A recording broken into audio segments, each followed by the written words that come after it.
As I am a Nazarite that doesn't cut a hair on my head. I took a vow of celibacy till we get married, who became a salesman to sell a bit of wit.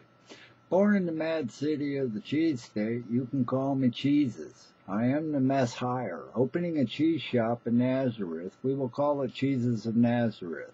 I'm a comedian, God, and hope that you do not become a hardened-hearted, farted, judging, cursing, cussing, mockingbird, turd, constipated, urine, Uranus, hearsay, squirts, thinking I broke the first commandment that states that there are more gods than God Most High.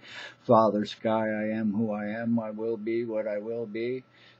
Just do not serve nor worship them above or before God Most High. And I wasn't doing this when I said I was a comedian God, as it doesn't bother me if you think I'm being blasphemous when I say I'm a comedian God, as I know God knows I'm only joking when I say I'm a comedian God, because I know God knows I believe that He gave me the joke one day when I was sitting in my room bored out of my mind with writer's block.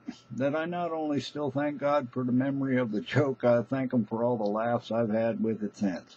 As I'm on my way to the great comedian mansion in the sky where every room has a toilet, because when making jokes for God, not all of them are acceptable, and we flush those down to Lucifer. Well, we once asked God, are we a prophet? And He says, yes, you are, my son. And I'm like, wow, hey, what do you want me to do, Dad? And He laughs at me. When am I going to get the point, And that if He told me what to do, He'd be taking away the freedom of choice that He gave me. It was up to me to figure out what kind of a prophet I was to be. So you see, I get to be the kind of a prophet that says I'm a prophet just because it is a part of telling the story. Where I am a prophet travesty, you see a gross impression of the kind of prophet Jesus is. But a prophet nonetheless. Think of me as God's worst prophet God ever sent, that we are not here to tell you anything new, as this day we may never know when it will come. Be prepared for when it does come, and you meet Father Maker on Judgment Day. God shall be the only judge, Lucifer the prosecutor, and Jesus will be the best lawyer you could have had you not already asked Him into your heart because you believed in Him. It will be too late. And we shall be the sky court jester. You can call me the bailiff, saying, next, and it's over in a second. And those off to the party will know who had the last laugh. As I asked the spirits how old I was one day, and they say, pick a number. So I picked 13 trillion light years old, that for those 13 trillion years, as Peter Pan of heaven, I had an absence of knowledge of evil until one day, the end of 59, flying by earth, I overheard a discussion of the wrath of God, and went to ask God for one of these human being common folk joke lore, more eternal spiritual life forms to try and figure this out, and had no idea I was going to have to go through a forget-me ceremony, and by the time I remember, I have no idea where those people had gone off to. But I sure do miss my absence of knowledge of evil. But figure the more I see of it, the better my memories get of a life without it. As much as I miss my child curiosity that died with my information collections, knowledge accumulations, as in the more I learned, the less there was to be curious about. As to where I found the best values in the use of a free gift of an imagination is pretending to feel like I did in my original discovery of my thoughts, to make our best expressions of them when sharing them with others, where a good teacher always remains a good student. For one day a good teacher will teach the good student all that they know, and then when the good student has learned all the good teacher has had to teach and comes up with an idea that the teacher had never thought of before, the teacher had become the student, and the student had become the teacher. It's like when I was having trouble with multiple voices inside of my head, and I asked God for help, and I suddenly only had one voice. But then I had to figure out the difference between a good spirit and a bad spirit, where a good spirit will give you free advice, and a bad spirit will tell you what to do. Where I learned a great deal the hard way from not taking the free advice or doing what I was told. And you need to understand, in my late teens, fearing the full truth of the Bible, with it having been written by man, that they said it was easy enough that even a child could learn it. That I asked God to teach me as if I couldn't read. And from there I learned to read as signs from life. Where then again, in my early 30s, when I did start reading it from the beginning, I reached a point where I asked God, what can you teach me that I cannot learn from the Bible? Where I reached a point of spiritual, emotional wisdom where I often feel like my sky gifts are more like human ignorance curses, feeling what others don't know how to feel, seeing what they don't know because of it. And usually what they have coming out of the mouth is only proving it to me.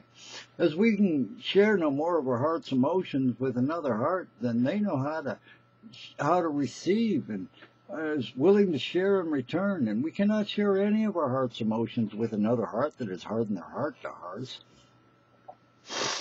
Thanksgiving is a day to celebrate every day, as is the giving during Christmas, and the loving of Valentine's Day, where reality is as much of a mystery as love and life. And we find little mystery in how it has to be. As in the freedom of choice, if you know it's wrong, then we suggest you don't do it. And if you're not going to be good, we suggest that you be careful. We are only giving free advice here, where the best part of free advice is when it works for you. And when it doesn't, just remember what you paid for it. As we often feel like our sky gifts are more like human ignorance curses, feeling what others don't know how to feel, seeing what they don't know because of it, and they often lack the comprehension of what they have coming out of their mouth is only proving it. As we cannot share any more of our heart's emotions with another heart than they know how to share, and are willing to share in return. And we cannot share any of our heart's emotions with another heart that has hardened their heart to ours.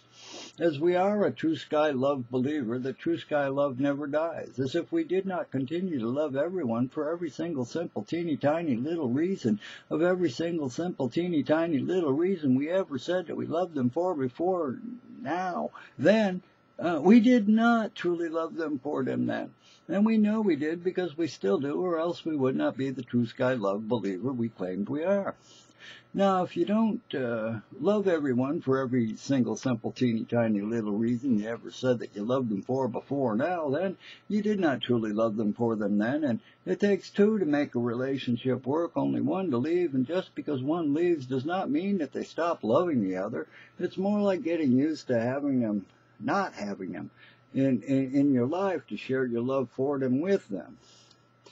As no relationship will last without trust and honesty, where dishonesty destroys that trust, where the first thrust cuts the deepest, as it permanently tarnishes 100% trust.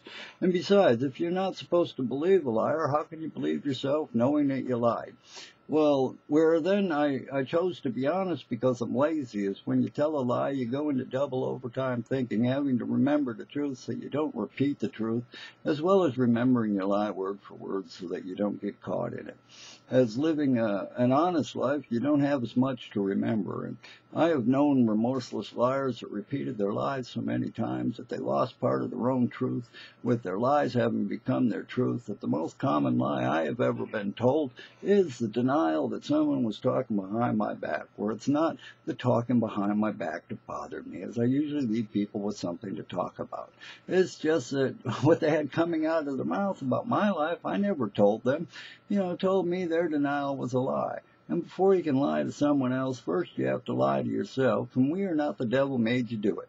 As the funniest hypocrite of a liar is the one being so serious, saying it's okay to lie because everyone lies, yet thinks we're wasting our time using a free gift of an imagination and our thoughtful thought creations of fascinations for all of those that may have been interested in all of our nations, where they were the ones who wasted their imagination altering the truth to create the lies. And besides, saying it's okay to lie is calling God a liar. And well, we'll leave that between you and him, as I'm not telling you what to believe. So please believe me when I say I don't need anyone telling me how to believe me. As I believe me, because if I didn't believe me, then why should anyone else believe me? As if I didn't believe me and no one else believed me, see, then nobody would believe me. So please believe me. I believe me just to be sure somebody believes me. Where if nobody believed me, perhaps I should become a liar for my first lie.